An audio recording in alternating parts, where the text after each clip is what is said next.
पश्चिम Asia को राहत देने वाली साल 2025 की सबसे बड़ी खबर इजराइल और हमास के बीच युद्ध विराम से जुड़ी है। 15 जनवरी 2025 को कतर के प्रधानमंत्री शेख मोहम्मद बिन अब्दुल रहमान अल थानी ने इजराइल और हमास के बीच युद्ध विराम डील का ऐलान किया और इसी ऐलान के साथ पिछले 467 दिनों से जारी इजराइल हमास युद्ध रुक गया। हालांकि सीज फायर की डील 19 जनवरी 2025 से लागू होगी। इस सीज फायर डील को लेकर इजराइल और हमास के बीच कई दौर की बातचीत कतर की राजधानी दोहा में हुई और इस बातचीत में मध्यस्थता अमेरिका, मिस्र और कतर ने कराई। हालांकि समझौते में क्या क्या नियम तय किए गए हैं, इसे जल्द ही सबके सामने सार्वजनिक करने की योजना है। लेकिन सूत्रों की माने तो युद्ध विराम डील के तहत हमास बंधकों को रिहा करेगा और उसके बदले में इजराइल लगभग 1000 फिलिस्तीनी नागरिकों को अपनी जेल से छोड़ेगा। इजराइल हमास युद्ध विराम के कुल 3 चरण होंगे। पहले चरण में हमास 42 दिनों में 34 बंधकों को रिहा करेगा, जिसमें महिलाएं और बच्चों को प्राथमिकता दी जाएगी। इसके बदले इजराइल उत्तरी गाजा में लोगों को वापसी कर देगा। इजराइल चरणबद्ध तरीके से गाजा पट्टी से सैनिकों की वापसी करेगा। हमास ने लगभग 98 बंधकों को अपने कब्जे में ले रखा है, जिसमें 7 अमेरिकी नागरिक भी शामिल हैं। पहले चरण में इजराइल गाजा के रिहायशी इलाकों से अपने सैनिकों की वापसी कराएगा। दूसरे चरण में हमास सभी बंधकों को रिहा करेगा और इजराइल गाजा से पूरी तरह से अपने सैनिकों को वापस बुला लेगा।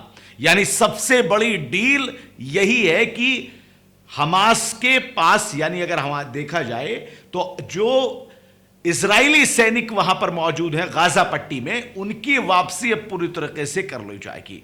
और तीसरे चरण की बात करें तो गाजा पट्टी में जो वहां पर नुकसान हुआ है, वहां पर पुनर्निर्माण की परियोजनाओं पर ध्यान दिया जाएगा। Israel Hamas cease fire deal को लागू करने की जिम्मेदारी अमेरिका, कतर और मिस्र की बताई जा रही है, इनकी मानी जा रही है, क्योंकि इन तीनों देशों की मध्यस्थता के चलते युद्ध विराम पर सहमति बन पाई है। अमेरिका और मिस्र की मध्यस्थता के सीज फायर डील कतर के प्रधानमंत्री ने भी इस पर प्रेस कॉन्फ्रेंस करके बात कही है और क्या कुछ कहा है। उन्होंने कहा कि अमेरिका और मिस्र की मध्यस्थता से सीज फायर की डील हुई है। इस डील के साथ युद्ध के काले अध्याय का अंत होगा और उम्मीद है कि डील का पालन और सम्मान दोनों की तरफ से किया जाएगा, यानी इजराइल की तरफ से भी और हमास की तरफ से भी। कतर के पीएम शेख मोहम्मद अल थानी ने कहा कि हर संभव प्रयास करेंगे कि यह प्लान लागू हो जाए। वहीं मिस्र के राष्ट्रपति ने भी इस समझौते का स्वागत किया है। भारत ने इस डील को लेकर और इस युद्ध विराम को लेकर भी एक प्रेस कॉन्फ्रेंस की। भारत के विदेश मंत्रालय ने प्रेस कॉन्फ्रेंस करके कहा कि सीज फायर और बंधकों की रिहाई का स्वागत हम करते हैं। भारत ने अपने बयान में कहा कि हमें उम्मीद है कि इससे गाजा के लोगों को मानवीय सहायता की सुरक्षित और लगातार आपूर्ति होगी। भारत ने कहा कि हमने लगातार सभी बंधकों की रिहाई, युद्ध विराम और बातचीत और कूटनीति के रास्ते पर लौटाने की और लौटने की अपील की है। हालांकि इजराइल के प्रधानमंत्री कार्यालय की तरफ से अभी तक इस मामले में कोई भी स्पष्ट बयान सामने नहीं आया है। अब जरा यह देख लीजिए कि हमास और इजराइल के बीच में युद्ध की शुरुआत कैसे हुई थी, कैसे इन दोनों के बीच का युद्ध इतना बड़ा हो गया कि बाकी देशों की भी एंट्री इसमें हो गई। दरअसल 7 अक्टूबर 2023 को हमास ने दक्षिणी इजराइल के कई कितुब्स और बड़े शहरों पर हमला किया था। इस हमले में इजराइल के लगभग 1200 से भी ज्यादा नागरिकों की मौत हो गई थी।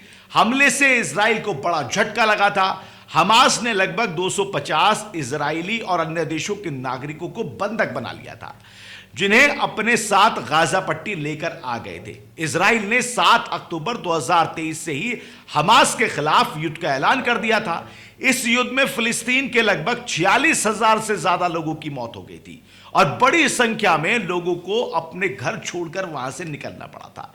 धीरे धीरे इस युद्ध का दायरा इतना बढ़ गया कि इजराइल और हिजबुल्लाह के बीच भी लेबनान में युद्ध की शुरुआत हो गई।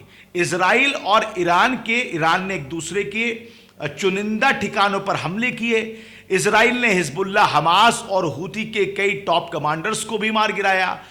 अब तक इस मामले में 467 दिन जो है इस युद्ध को होते हुए जो है हो चुके हैं। लगातार पिछले 467 दिनों से युद्ध चल रहा है और अब इस पर विराम लगते हुए देखा जा रहा है, क्योंकि जिस तरह की सीज फायर की डील हुई है और उसमें जो सूत्रों ने हमें जानकारी दी है, उस जानकारी के साथ बशर्त के हिसाब से अब इजराइल और हमास का युद्ध जो है वो रुक चुका है।